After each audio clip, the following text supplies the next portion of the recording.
Selamat pagi, salam sejahtera. Di sini saya akan mempresentasikan tugas saya, tugas terstruktur manajemen operation 1. Pertama-tama, izinkan saya untuk memperkenalkan diri. Perkenalkan, nama saya Novia Sagita dengan NIM 21104-17414. Mata kuliah Manajemen Operation 1. Dosen pengampu, Ibu Putih Febriasari. Kita masuk ke soal yang pertama. Soal yang pertama, jelaskan definisi manajemen operasi. Pengertian manajemen sebagai proses perencanaan, perorganisasian, pengarahan, dan pengawasan usaha-usaha pada anggota organisasi dan menggunakan sumber daya organisasi lainnya agar mencapai tujuan yang telah ditetapkan. Berdasarkan definisi di atas, dapat disimpulkan bahwa manajemen operasi merupakan serangkaian proses dalam menciptakan barang, jasa, atau kegiatan yang mengubah bentuk dengan menciptakan atau menambah manfaat suatu barang atau jasa yang akan digunakan untuk memenuhi kebutuhan manusia, serta berusaha untuk menyeimbangkan biaya dengan pendapatan untuk mencapai laba operasi yang lebih tinggi. Yang kedua, jelaskan peran manajemen operasi dalam organisasi berdasarkan integrasi dengan bidang pemasaran, keuangan, dan fungsi pendukung lainnya. Dibagi menjadi beberapa. Yang pertama, keuangan. Unsur perlengkapan paling penting dalam pengelolaan operasional adalah keuangan. Manajemen ini harus dapat memastikan keuangan perusahaan digunakan sesuai rencana dengan tidak keluar jalur. Keuangan tersebut harus benar-benar digunakan untuk memproduksi barang dan jasa yang berkual. Selanjutnya ada strategi. Fungsi manajemen operasional digunakan dan menyusun strategi bisnis untuk mengoptimalkan sumber daya perusahaan, juga meningkatkan daya saing dengan perusahaan lain. Strategi bisnis yang dimaksud mencakup penggandaan bahan baku, pemasaran kemampuan finansial, dan mengoptimalkan sumber daya manusia. Selanjutnya ada operasional. Fungsi manajemen ini erat kita kaitkan dengan operasional perusahaan yang mencakup perencanaan, perorganisasian, pengarahan, serta kontrol atas seluruh aktivitas usaha. Fungsi utama manajemen operasional memang berkaitan dengan seluruh aktivitas perusahaan, di mana tugas membantu pengubahan bahan baku dan jasa pekerja menjadi pokok dan layanan berkualitas untuk kepuasan konsumen. Selanjutnya ada desain produk. Dengan teknologi yang tersedia, penjualan produk menjadi jauh lebih sederhana. Salah satu tugas utama pengelolaan operasional adalah memastikan bahwa suatu produk dirancang dengan baik dan memenuhi tren pasar serta memenuhi kebutuhan konsumen. Konsumen hari ini lebih mementingkan kualitas daripada kuantitas. Itulah maka sangat penting untuk mengembangkan produk yang tahan lama dan berkualitas baik. Selanjutnya ada mempertahankan kualitas. Kualitas produk yang dihasilkan perusahaan harus dipastikan baik oleh sistem yang ada dalam manajemen operasional. Tim manajemen harus mengontrol memastikan produk, barang, dan jasa tidak ada cacatnya.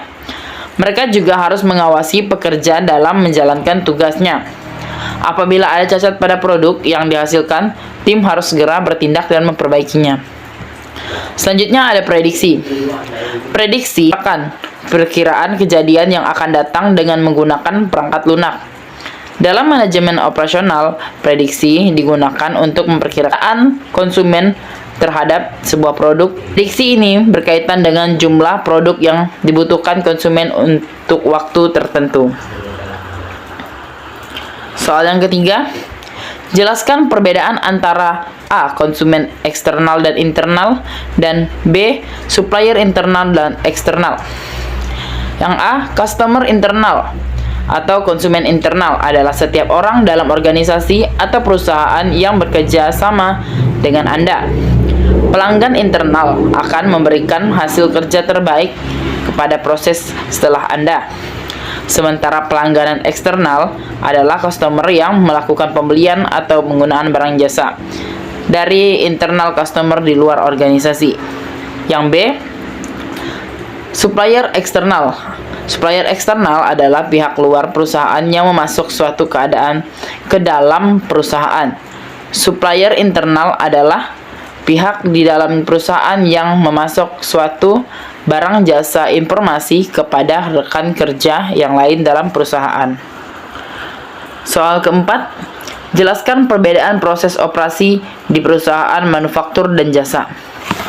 Perbedaan perusahaan manufaktur dan perusahaan jasa yaitu manufaktur dan jasa merupakan dua sektor ekonomi yang sangat penting. Kedua sektor ini berkontribusi kepada pengembangan ekonomi, infrastruktur, dan kualitas hidup penduduk di suatu negara. Manufaktur berkaitan dengan produk barang yang dibutuhkan dan dikonsumsi oleh orang-orang. Sedangkan jasa atau layanan mengacu pada industri yang tidak menghasilkan barang tetapi memberikan pelayanan bagi orang-orang atau masyarakat seperti layanan kesehatan, transportasi, layanan perbankan, dan lain sebagainya. Nomor 5, jelaskan definisi, tujuan, dan contoh proyek di dalam dunia bisnis dan kehidupan sehari-hari.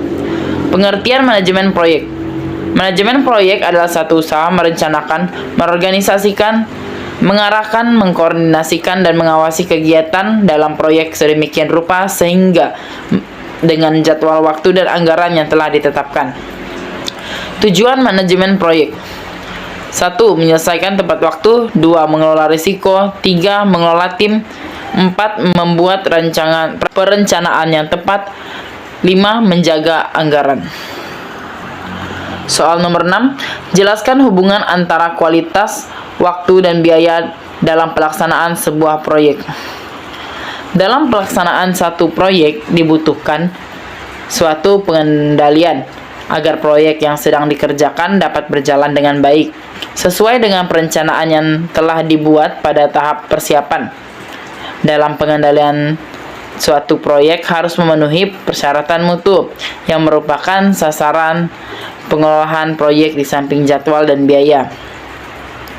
Selanjutnya, mutu. Mutu adalah sifat dan karakteristik produk atau jasa yang memenuhi kebutuhan pelanggan atau pemakai dalam kurung customer. Definisi ini untuk mutu dan sering diasosiasikan dengan proyek adalah fitness for use. Setelah ini, di samping memiliki arti seperti yang diuraikan di atas, juga memperhatikan masalah tersedianya produk, keandalan, dan masalah pemeliharaan. Soal nomor 7, jelaskan kurva project life cycle. Siklus project atau project life cycle adalah phase atau tahap pengerjaan project dari awal sampai akhir dalam PMBOK edition. Tahap atau phase tersebut minimum terdiri dari 4 tahap tergantung pada ukuran dan kompleksitas dari project itu sendiri. Di antaranya, tahap memulai project, starting the project. Tahap persiapan, organizing in the preparing. Tahap pelaksanaan, carrying out the work. Dan tahap penyelesaian proyek, closing the project. Lanjut di soal nomor 8. Jelaskan dimensi-dimensi yang terdapat dalam manajemen kualitas.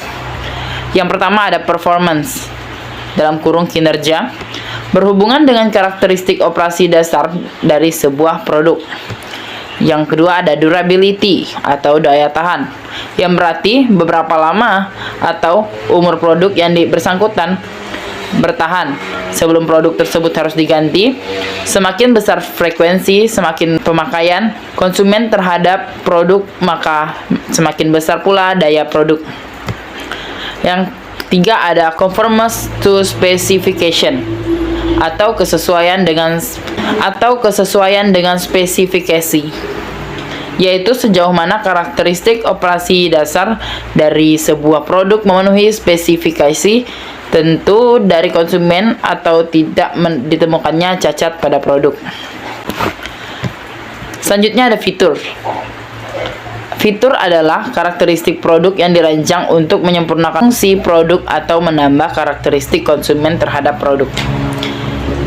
Selanjutnya ada reliability atau reliabilitas, adalah probabilitas bahwa produk akan bekerja dengan memuaskan atau tidak dalam periode waktu tertentu. Semakin kecil kemungkinan terjadinya kerusakan, maka produk tersebut dapat diandalkan. Selanjutnya ada estetik atau estetika, Estetika berhubungan dengan bagaimana penampilan produk. Selanjutnya ada perceived quality atau kesan kualitas. Sering dibilang merupakan hasil dari penggunaan pengukuran yang dilakukan secara tidak langsung karena terdapat kemungkinan bahwa konsumen tidak mengerti atau kekurangan informasi atas produk yang bersangkutan. Yang terakhir ada serviceability, meliputi kecepatan dan kemudahan untuk direparasi serta kompetensi dan keramah tamahan staf layanan. Baik, terima kasih. Sekian presentasi saya hari ini. Mohon maaf apabila ada penjelasan yang kurang jelas. Saya ucapkan banyak terima kasih terutama pada dosen pengampu dan yang menyaksikan. Sampai bertemu di presentasi selanjutnya.